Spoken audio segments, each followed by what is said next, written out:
DC পদায়নে ঘুষের খবরকে ভুয়া বলে দাবি করেছেন জনপ্রশাসন সচিব মোখলেছুর রহমান। প্রকাশিত সংবাদকে আমলে না নেওয়ার কথা বলেন তিনি। ৩ কোটির ক্যাশ চেক দিয়ে ডিসির পদায়ন শিরোনামে খবরের সত্যতা যাচাইয়ে তদন্ত কমিটি গঠন করেছে জনপ্রশাসন মন্ত্রণালয়। কেলেঙ্কারিতে জড়িত জনপ্রশাসন মন্ত্রণালয়ের সচিব মোখলেছুর রহমান সহ অন্যান্য কর্মকর্তাদের আগামী ২৪ ঘন্টার মধ্যে চাকরি থেকে অপসারণ করে আইনের আওতায় আনার দাবি জানিয়েছে বৈষম্য বিরোধী কর্মচারী ঐক্য ফোরাম। মাহিদুর রহমান রুবেল জানাচ্ছেন বিস্তারিত। সম্প্রতি জেলা প্রশাসক নিয়োগ নিয়ে ফাঁস হয়েছে ভয়াবহ কেলেঙ্কারির তথ্য।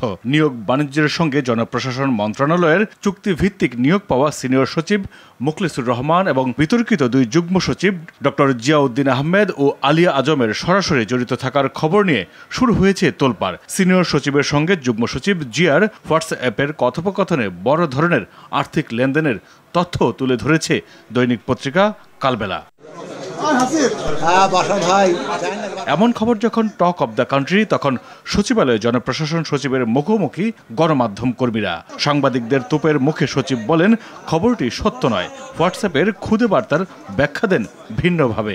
আমার মোবাইলটা হলো স্যামসাং, আর ওনারা যে শো করেছে সেটা হলো আইফোন। দেখেন, আইফোনকে আমি ব্যবহার করি স্যামসাং। ওনারা কে কি দেখালো ওনাদেরকে জিজ্ঞেস করবেন হোয়াট ওয়াজ দ্য ডায়লগ। আমি এটা কিছুই জানি না। আমি এই সম্পর্কে if I say less it is better. অভিযোগের সত্যতা নিশ্চিত হলে পদত্যাগ করবেন কিনা এমন প্রশ্নের উত্তরও দেন ঘুরিয়ে পেঁচিয়ে। স্ট্যান্ডবাজি সংবাদ বলেও দাবি তার। আপনারা যদি নিউজ করতে চান, স্ট্যান্ডবাজি নিউজ করতে চান, তাহলে এগুলো প্রশ্ন করতে পারেনি। সংবাদটিকে ভিত্তিহীন দাবি করে প্রেস কাউন্সিলে প্রতিকার চাইবেন জনপ্রশাসন সচিব। আমরা তথ্য সচিবকে চিঠি লিখেছি এবং সেখানে এই পত্রিকাটার নাম আছে এবং ব্যবস্থা নেওয়ার জন্য সরাসরি সরকারি চিঠি দেওয়া হয়েছে। এটা প্রেস কাউন্সিল আছে, অন্যান্য যা নিয়ম কানুন আছে আমার চেয়ে আপনারা ভালো জানেন, তারা ব্যবস্থা নিচ্ছে।